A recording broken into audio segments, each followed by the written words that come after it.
Thanks for waking up and watching the news at daybreak. I'm Cyria Sandlin. And good morning. I'm Russ Riesinger. We're continuing to follow the very latest track of Hurricane Irma and bring you the latest information that we know. Evacuations begin today and continue tomorrow for some. But before we get to that, today, Georgia Governor Nathan Deal will hold a news conference starting at 10 a.m.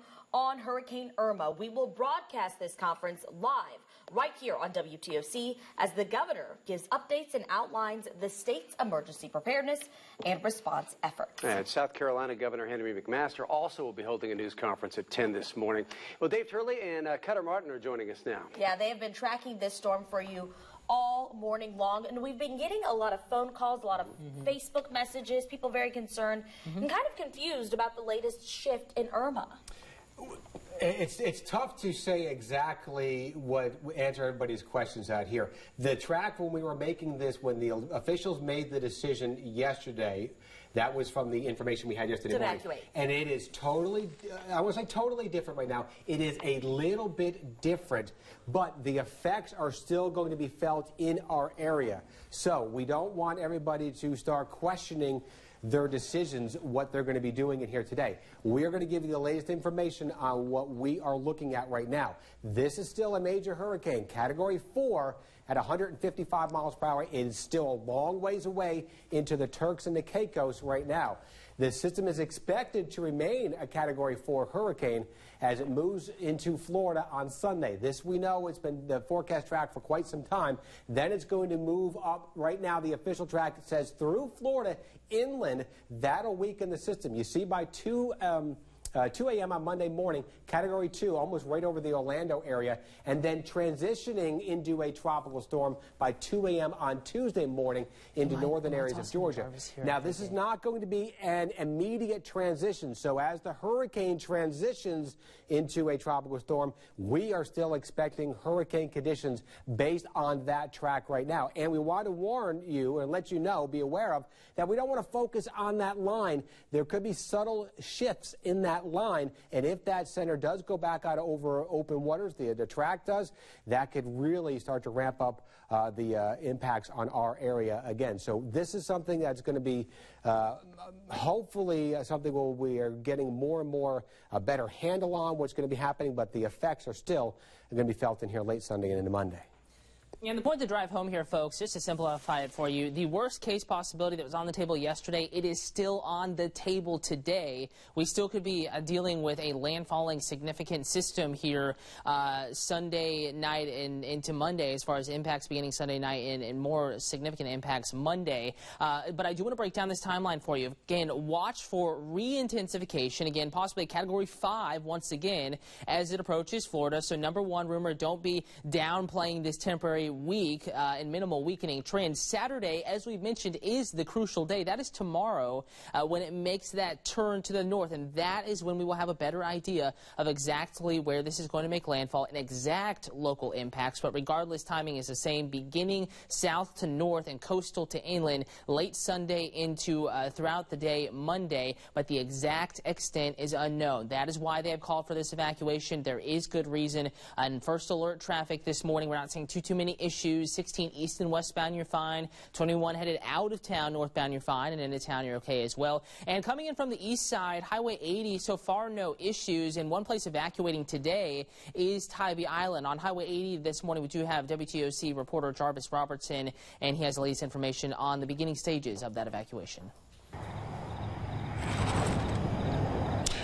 Yeah, that's right, Coda. There's a consistent flow of traffic on both directions here on Highway 80. We just moments ago, right before you talked to me, there was a family who passed by with their truck, and they had their camper attached to the truck as well. So some people are going ahead and evacuating as of right now because, again, that is a mandatory evacuation set for 8 o'clock this morning. Now, driving out to the island, we came out between 4:45 this morning. I can tell you a little bit more cars on the road leaving the island, but nothing that's going to cause any major concern or bumper-to-bumper traffic at this present moment in time. Now, if you are driving on to the island, once you get to the second bridge, after you come over the Bull River Bridge, you're going to see a sign right there next to the sign that says "Welcome to Tybee," a digital sign that says "Mandatory Evacuation." Now, it's important that anyone on the island heed that warning, because if you have to be rescued, not only are you putting your life in danger, but the person that's going to have to rescue you. Now, again, that mandatory evacuation does not start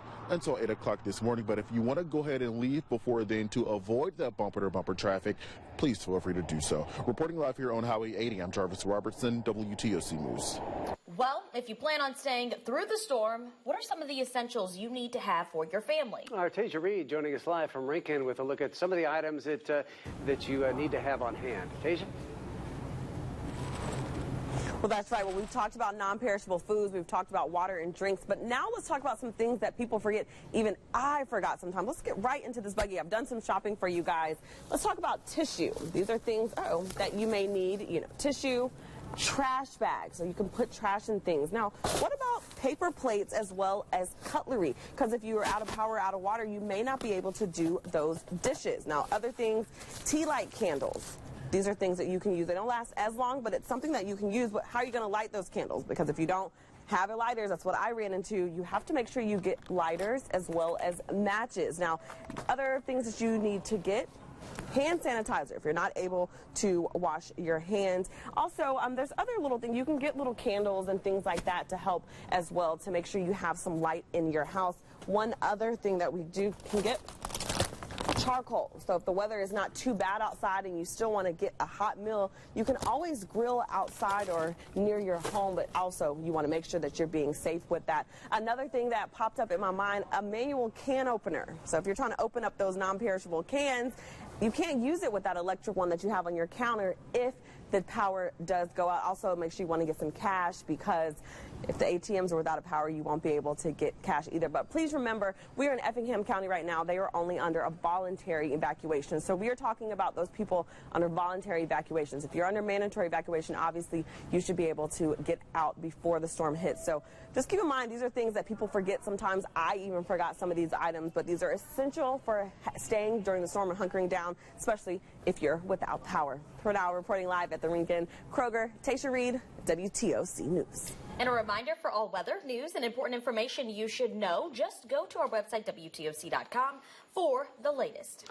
We're getting some more video in from Mexico, where at least 5 people have been killed by a massive earthquake measuring 8.1 in magnitude. That quake so strong it caused buildings to sway violently in Mexico's capital, which is 650 miles away. Residents fled buildings, often in their pajamas, and gathered in frightened groups in the streets. Some neighborhoods remain in darkness after electricity has been knocked out there. All right, and here's where all talk is on Irma, and let's see what we have, again, going on right now. This is the track of Irma, taking it through Florida. We know that, going up into Sunday. Now, we're going to be focusing on what the storm is going to be doing into our area, and that is, right now, according to the National Hurricane Center, Category 2 down and through central areas of Florida, Monday at 2 a.m., taking it through our Georgia areas and weakening it down to a tropical storm by 2 a.m. on Tuesday. That's across north central areas of Georgia. So that transition phase will be going on through our area based on this track as of right now. So we are still expecting hurricane conditions, worst case scenario here for our southern and coastal areas. We could be talking about 80 to 100 mile per hour winds, and then weakening a little bit, 60 to 80 mile per hour wind gusts here for a lot of our inland areas. And then if you're heading up towards the Atlanta, Augusta area, 40 to 60 mile per hour gusts as that storm gets near your area later on Monday. So again, I want to stress, we are still looking at a very good impact from Irma coming up here on Monday. Look at the rainfall totals. 10 plus inches of rain could certainly do a lot for flooding concerns, and we still have to worry about storm surges around the times of the high tide, with the tides getting a little higher in all our tide cycles leading up into Irma on Monday. So this is something we still have to be dealing with. We are going to continue to give the latest information on all our social media platforms, so hopefully you are following along. Even though we have beautiful weather out there now, we are going to give you more of what we are expecting for our area coming up with Irma. And talking traffic this morning, of course, the kind of secondhand story here is that folks are going to be leaving their homes, their businesses, and likely evacuating beginning today. Of course, contraflow begins tomorrow morning, and we are also watching the situation down in Florida as folks do try to head northward and maybe go on some of our roadways as well. But right now, 16 east and westbound west of the city of Savannah, you are fine. 16 at 95, you're fine, still in the green. In fact, probably less traffic than what we normally see now, but I think earlier this morning we were seeing a little bit more traffic, but it seems to be steady, not rapidly increasing just yet. Going live outside, this is the WTOC Franklin Chevrolet Chatham Parkway Skycam, and you can see there are actually quite a few people headed back eastbound into downtown. Westbound out of town traffic increasing as well, so there are folks out on the roadways, but nothing crazy right now. Live drive times if you're coming back into downtown, maybe some final preps before you head out. 21 southbound 9th Street to Goshen Road, 8 minutes. Goshen Road to 95, 6 minutes, and rounding that out, 95 to 516, taking you 10 minutes right now. Well, still to come, South Carolina residents not under any mandatory evacuations right now, but Governor McMaster is set to hold a news conference this morning to address those preparations. Plus, Charlotte Motor Speedway is taking in evacuees. What you need to know if you plan to head that way. South Carolina Governor Henry McMaster continues to monitor the storm and says he may put an evacuation order in place for 10 a.m. Saturday morning. That means the incoming lanes on I-26 that are normally headed into Charleston would be reversed to allow more people to get out as quickly as possible, like will happen on I-16 here. Here's Raycom News Network reporter Aaron Mabin with more on those evacuation preparations. Good morning. So many people are going to be doing this weekend, getting behind the wheel and heading out of town ahead of Hurricane Irma. And while there is no evacuation order in place right now, it could come this weekend, so officials are urging you to know your evacuation zone route. Governor McMaster says he's monitoring the storm and says he may put an evacuation order in place 10 a.m. Saturday. That means in the Charleston area, incoming lanes on I-26, so headed into Charleston, will be reversed to allow more people to get out as quick as possible.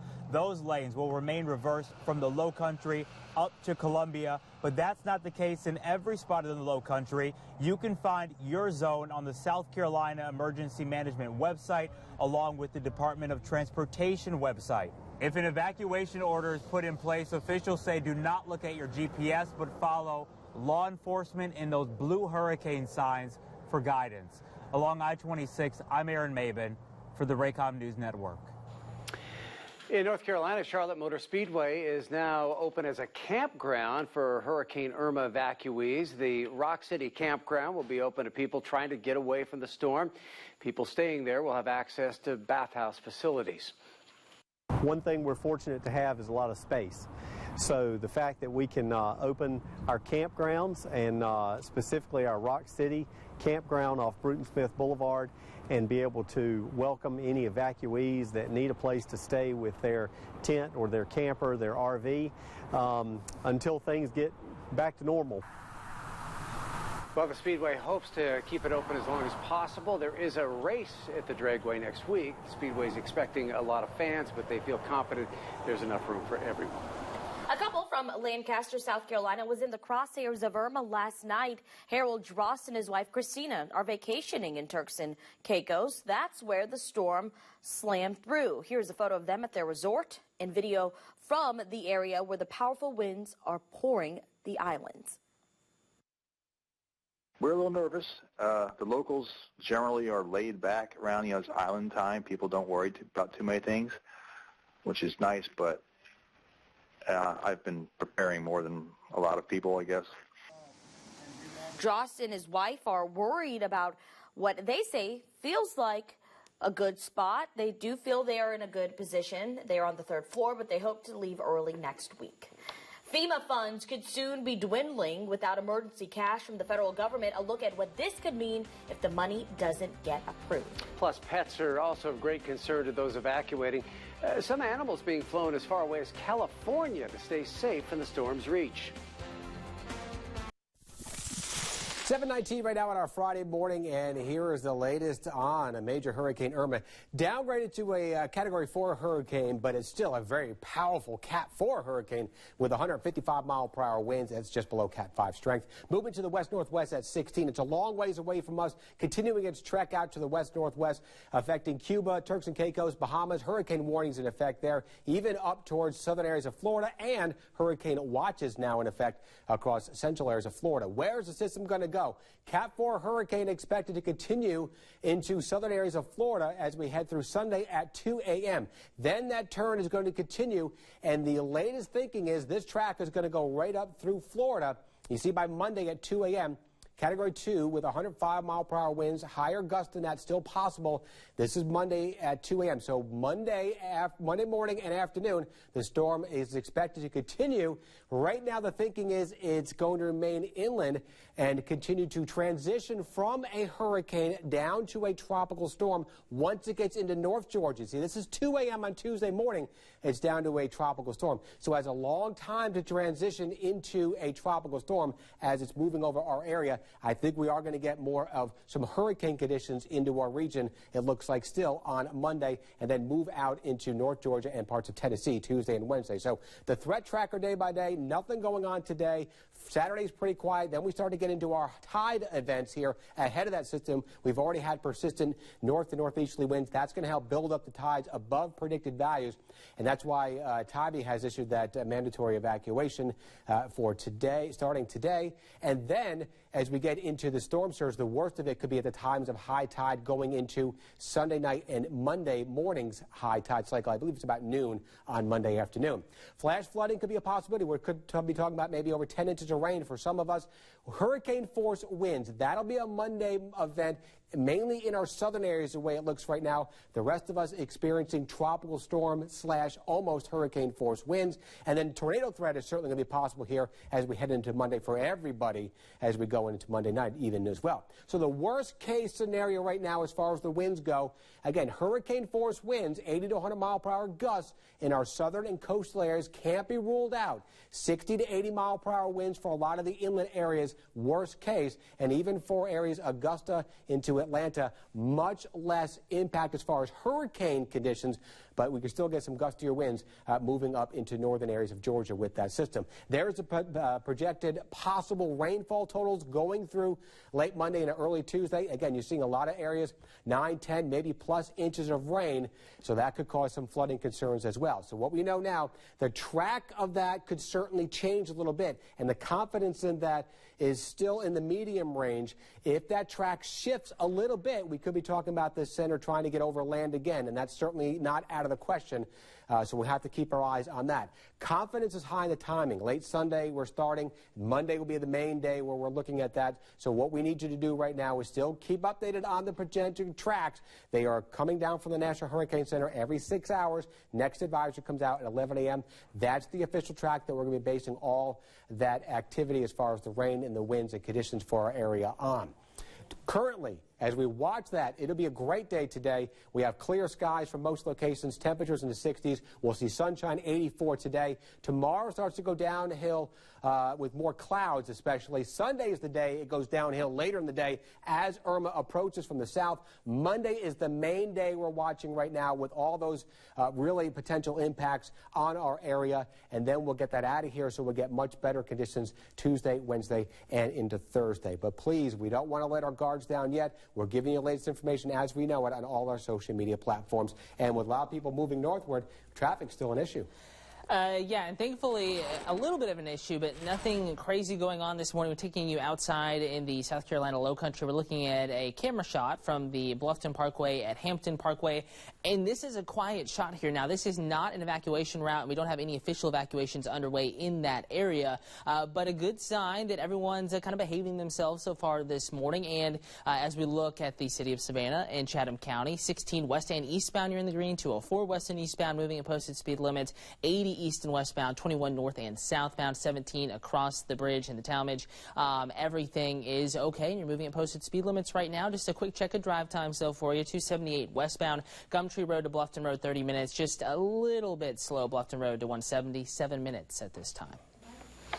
Well, the Senate passed emergency funding for hurricane relief on Thursday. That's right, and there's not much time left, I should say, for the House to approve it. Without the extra funds, Andrew Spencer reports FEMA is running out of money. With parts of Texas devastated in the aftermath of Hurricane Harvey, many of the communities harmed by this disaster need immediate help from both the federal government as well as the state government. And a hurricane bearing down on Florida, FEMA, the Federal Emergency Management Agency, has been running out of money. The Senate passed a package of bills on Thursday which bundle emergency funding for hurricane relief with a 3-month increase in the debt ceiling. 17 senators voted no, all of them Republican.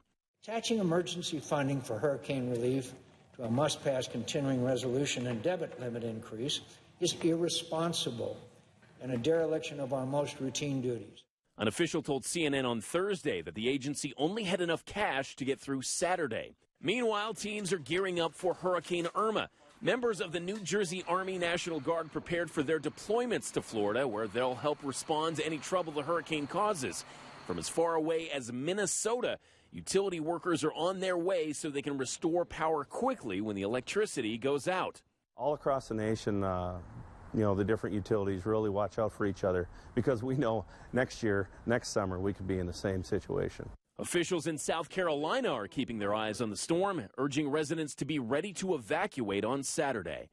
I'm Andrew Spencer reporting.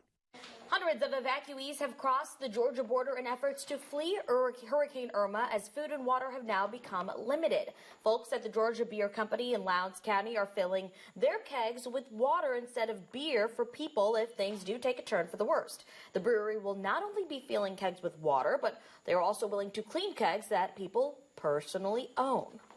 Well, shelter pets in Hurricane Irma's path are being flown out of harm's way. The Humane Society in Broward County, Florida, sent more than 500 animals to California early Thursday.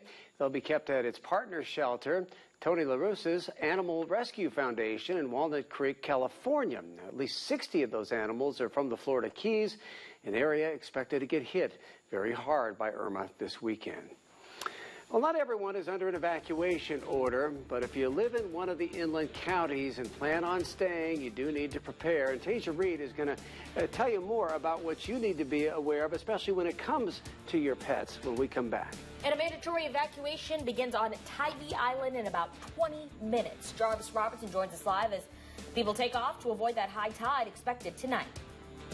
Another live look outside, a beautiful shot there from the Dozier Law WTOC Riverfront Sky Cam. Dave and Cutter are going to have much more on Irma coming back.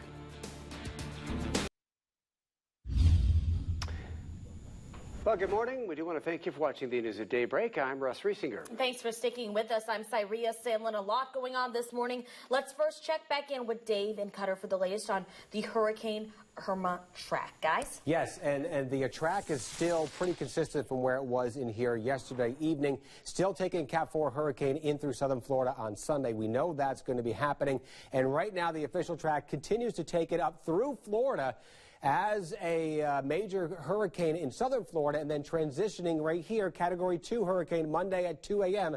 And then throughout Monday, transitioning from that Category 2 down to a tropical storm once it gets into North Georgia. So as it's moving through our area, that's what it'll be transitioning from. So we are still expecting some pretty good conditions in here as far as the effects from Irma. Now we're talking about hurricane conditions in here potentially on Monday, especially in our southern areas. Tornado threat certainly going to be possible all across the state of Georgia, especially central and eastern areas of Georgia.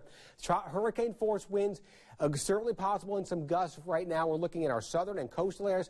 Everybody else definitely going to be seeing some tropical storm winds out there. A lot of rain. We're talking about maybe over 10 inches of rain for some of our southern and coastal areas. And tides are going to be becoming more of a concern in here. And to talk more about the tides, here's Cutter now with an update on that.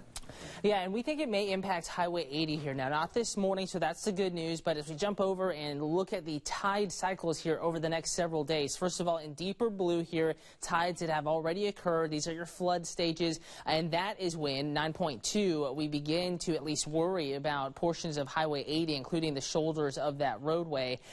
So that is flood stage. Watching tides earlier today, maybe early afternoon, our next high tide cycle, not too bad. We're getting close to that action stage, and then we're above that by this evening. So that is the reason that they're encouraging Tybee Island to get off the island early, because these high tides leading up to Irma will have an impact on Highway 80 and will impact the flow of traffic and the safe evacuation of folks off of Tybee. And notice here, this is the high tide before the high tide that we're most concerned about, and already forecast to peak at 11.8. That is roughly about a foot less than Matthew, and that is not even the highest tide that we are expecting. So obviously, even with the Florida landfall trekking up through the peninsula, there are still a host of issues that will be impacting the coastal empire and the low country, including tides here a bit later on this weekend into early next week. All right, as Cutter just mentioned, Tybee Island will start that mandatory evacuation at 8 this morning as Hurricane Irma continues to push our way. Tybee officials concerned about the high tide causing issues for residents trying to escape the storm's wrath, so they're path, I should say, and they're starting that evacuation earlier than the mandatory one that is scheduled for the rest of Chatham County tomorrow. Jarvis Robertson joins us live from Tybee ahead of the evacuation order. Jarvis, what are you seeing out there right now as far as the traffic flow? Russ, when it comes to traffic, it seems like it's coming by in waves, and it's important to know that just as much traffic is leaving off of the island, that much is also coming on to the island. Now, not too long ago, we had a rash of RVs and campers pass by, so obviously some people are going ahead and they're evacuating before that 8 a.m. start time, which could we could see a lot of bumper-to-bumper traffic, especially when you get to areas like the Bull River Bridge, where we've seen a lot of accidents happen there in that area. Now, the main concern, the reason Tybee was issued this mandatory evacuation today instead of tomorrow with the rest of Chatham County is due to those high tides that could happen later tonight and also tomorrow. Now, that is something that could make Highway 80 very impassable. Now, I've driven out here to Tybee Island before in the past when the tide was high. The water was definitely touching the road, and I can tell you it makes you feel a little bit uneasy. So to avoid that, that's why they're asking you to evacuate today. Now, with this mandatory evacuation, obviously some people will decide to stay on the island and hunker down and ride it out. Now, if that is you, do realize that you are definitely putting yourself in harm's way. Also, if you have to be rescued, that person that would be rescuing you would also be put in harm's way. So if you want to leave, definitely go ahead and do so. Go ahead and get your plans finalized so you won't have to deal with a lot of traffic here. Reporting live here in Tybee Island, I'm Jarvis Robertson, WTOC News. Plus, plenty of people are preparing for evacuation. Some places in our area, like Effingham County, are only under a voluntary evacuation this morning. So if you plan on staying, you need to make sure you have enough supplies to get you through the next few days, especially if you have pets. We can't forget about them. Tasia Reed joining us now live. She's at the Kroger. So, you know, Tasia, a lot of stuff will probably start shutting down tomorrow. Are there a lot of people out there? And what do we need to make sure our pets have? Well, that's right. They're an extension to our family. They're family members. So you want to make sure you're taking care of them. You have an evacuation as well as an emergency kit for them. Now, this is simple things you can do. You can make sure you get some pet food from them. You can get dry pet food, or you can get something in a can or different containers. Also, if you have a cat, there's something you want to remember. You want to make sure that you are getting kitty litter for them as well. These are things that you want to make sure you have for your animals. Now, also water. Now, you can put water in a Tupperware container, freeze that. Make sure you leave a little bit of water at the top. Freeze that for them. That's cold water for them if they need it. Now, some other things to think about. We ran into some dogs yesterday at the visitor center. You can get them some different treats or maybe even some toys to keep them comfortable, because this is a scary time for them as well. Lastly, you want to make sure you get any medicine that you may need for them, because you don't know how long you'll have to be gone if you do have to be gone. So make sure you remember your family, but also your extension to your family, your pets. Make sure you're taking care of them. And if you do evacuate, you want to make sure you take them with you as well. Reporting live from the Kroger in Rincon, Tasia Reed, WTOC News. Right now, many blood donation centers are urging people to donate before a possible strike from Irma. One Blood says the most critical time for donations is before a storm, so it's ready to go right away, and because people might not be able to go and physically donate after. While all blood types are needed, there is an increased need for O negative and O positive blood. South Carolina's Attorney General says the state will not stand for people being taken advantage of. Now, that's why the price gouging law will be in effect for the next 15 days. It generally prohibits unconscionable prices during times of disaster. If you see unreasonable prices on food, gas, or hotels, you can report it to the Attorney General's office by calling, tweeting, or emailing them. Price gouging, also a big problem as soon as a disaster hits, and we want you to know it is illegal and you need to report it. To do so, in your area, just call the Georgia Department of Law Consumer Protection Unit. We have 2 numbers on our screen, 404-651-8600 or 1-800-869-1123. Also, if you want to keep up with the latest track of Hurricane Irma, go to the Hurricane Center on our website, WTOC.com. Just click underneath the Weather tab, and we will keep you posted. Well, Statesboro's police, fire, and public works leaders meeting to go over plans for Irma, the proactive steps they're taking to try and keep you safe.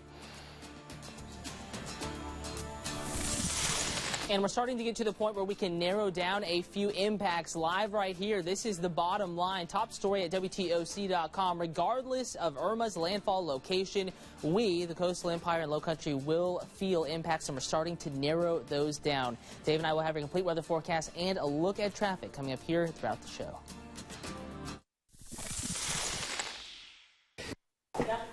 $7:41 right now. Time for your update on Irma. Right now, major hurricane still. Category 4. It has weakened just a bit. 150-mile-per-hour winds. That's the latest. It actually continues to weaken right now. It was 155 earlier, now down to 150. That's the 8 a.m. advisory coming out there as far as new position and as far as the wind strength goes. The next official track will come out at the 11 a.m. advisory. But we're still looking at this hurricane moving through Florida and then coming right up into the Georgia areas on Monday, it looks like. You see a Cat 2 hurricane here on Monday at 2 a.m. right through central Florida, almost right over Orlando, and then transitioning to a tropical storm by 2 a.m. on Tuesday morning. So that means as it's transitioning, we are still going to be getting some hurricane conditions in our area on Monday, especially the effects in our southern regions and the impacts of that. Rain, maybe 10 inches or more for some of our southern and coastal areas. Winds, again, 80 to 100 miles per hour in the highest gusts possibly in our southern and coastal regions. Flooding is a concern, especially if you get that heavy rain. If you have a poor drainage area, certainly flooding. And also for storm surge at the times of high tide, we could be dealing with that, especially Sunday night into Monday morning times of high tide along the coast. And the tornado threat still going to be in the medium category. We have a good chance for seeing some of that anytime you have that system moving in from the south, and we're on the north and east side of that system. That's what we're going to be tracking as we head on into Monday. We have a few days to keep our eyes on this system right now, so this track could change, and that could change the impacts on our area. We want you to be prepared with the latest information available from the National Hurricane Center. Again, it updates automatically right there on the WTOC First Alert weather app. We'll be giving you updates on all our social media platforms, of course, on our Hurricane Center page at WTOC.com as well. And getting to the other half of this story, it is traffic as folks at least prepare and get ready to head out. We're taking a live look from the low country of the Bluffton Parkway and Hampton Parkway. When we are all good here, no major issues. And as we look at the maps, though, some trend I'm starting to note here is that I-95 is beginning to slow down northbound across western Chatham County. So to the maps right now, and you'll notice here some of the oranges and some of the reds. And we do have a reported crash, but it appears to be minor. You're going to find out more about that here really quickly. Zooming down into where we see the most substantial backup, and it's not crazy, but it is at least a few miles long, near 21 in 95. That's going to be as you approach Monteith and then O'Leary heading towards the Savannah River. More information on this crash, though, just into the First Alert Traffic Center right at Jimmy DeLoach and 95. Doesn't appear to be too significant, but they are reporting that it's at exit 106, so please do keep that in mind. We'll have to see if that backs up any traffic inflow and outflow on 95. But right now, starting to see delays on 95 northbound across western Chatham County. But 16, you are fine, moving nearly at posted speed limits right now. Well, it's not just coastal communities. Inland communities also need to prepare for what Irma can bring into southeast Georgia. Yesterday, Statesboro police, fire, and public works leaders met to go over their plans for the hours leading up into Irma and what they'll do afterward. City leaders say they'll be more proactive than during Hurricane Matthew in getting information to residents. You're going to see that the city in and of itself, our police department, if you check that Facebook page, we're going to be communicating constantly with our citizens as to what we're doing and what they can expect from us. Bullitt County will evacuate their emergency operations center on Sunday morning. A deadly earthquake in Mexico takes the lives of at least 5 people. We've got the latest on that devastating situation. And another live look outside on this Friday morning now from the Franklin Chevrolet WTOC Chatham Parkway Skycam. Pretty constant flow of traffic on Interstate 16. Of course, they're going to start the contraflow tomorrow, and they'll be closing those eastbound lanes and having everything go westward. Cutter Martin's going to join us with more coming up right after the break. Taking a live look at some of this morning's top stories. At least 5 people killed after a massive 8.1 magnitude earthquake hit off the coast of southern Mexico. That earthquake toppling houses, causing buildings to sway violently as far as 650 miles away. It also set off a tsunami warning. President Trump will receive a hurricane update today before heading to Camp David for the 4th time. The visit comes just a day after the Senate approved a short-term bill to fund the government and raise the debt ceiling. Some Republicans are still dismayed the president reached the 3-month deal with Democrats against the wishes of his own cabinet and party. And Hurricane Irma continuing to roar through the Caribbean and take aim at Florida and the U.S. mainland. It was a Category 5, of course, when it came through and hit the Turks and Caicos Thursday after leaving behind a path of destruction on other islands. Florida Governor Rick Scott has ordered state schools and offices closed today ahead of the storm's approach. And now we have a Category 4, just barely made it to Category 4. Dave Turley and Cutter Martin joining us as we all prepare for this storm. Still very strong. Exactly, yeah. It was just below Category 5 strength. It has weakened 5 more miles per hour, but still a very powerful Category 4 hurricane. We're not too concerned about what's happening right now with that system. It's what's going to be happening as we go on into Sunday night and into Monday. Yeah, and of course, another reminder here, may have temporarily weakened, but moving over some of the warmest water in all of the Atlantic as we approach the Florida landfall. So it very well could become a Category 5 once again as we get into early Sunday morning. And again, that is something we will have to watch for, and Dave has the latest right now. Exactly. Here's the latest on Irma right now. It has winds still 150 miles per hour. It's a very powerful Category 4 hurricane, and it's moving into the Turks and Caicos, southern areas of Bahamas. We got hurricane warnings in the Bahamas and southern areas of Florida, even parts of Cuba.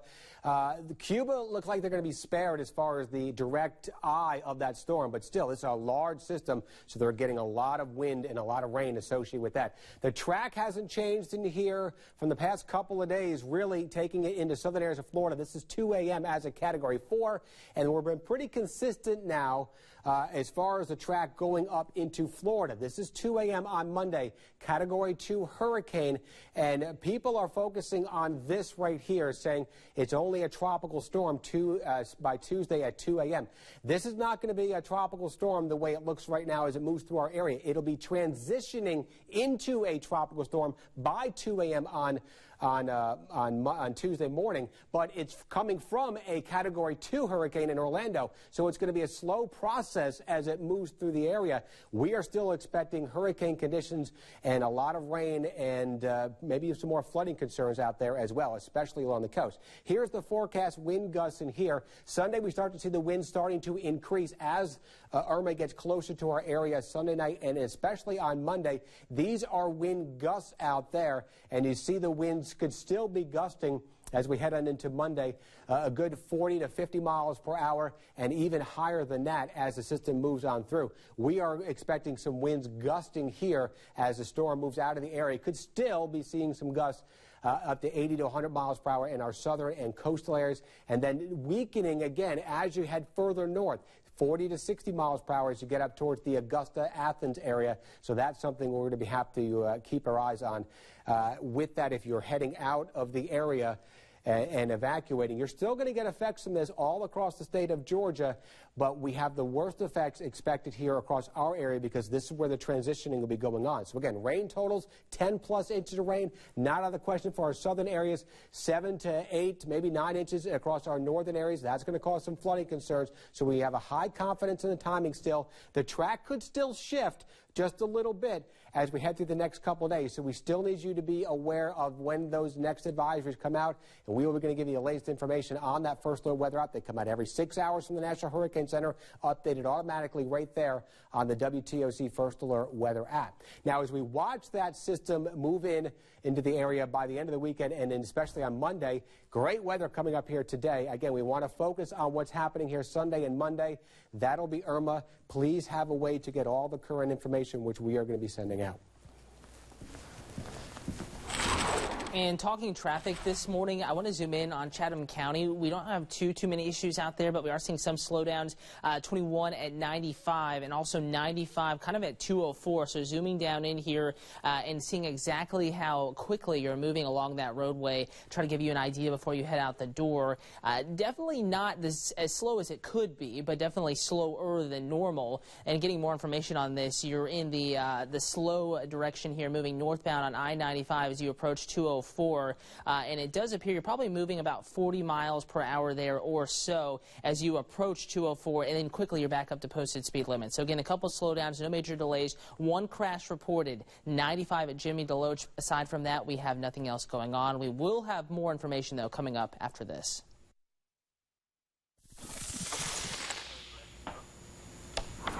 All right, another check here of Irma. Yeah, and again, we're still expecting Irma to move up through Florida. Impacts on our area expected to be here, especially on Monday. Still could see hurricane conditions in our area Monday before it transitions into a tropical storm late Monday into Tuesday in North Georgia. All right. We do want to remind you the governors of both South Carolina and Georgia will have news conferences at 10 this morning. We'll be bringing those to you. Make sure you continue watching us. Our team coverage continues on Bounce. Switch on over to Comcast 230.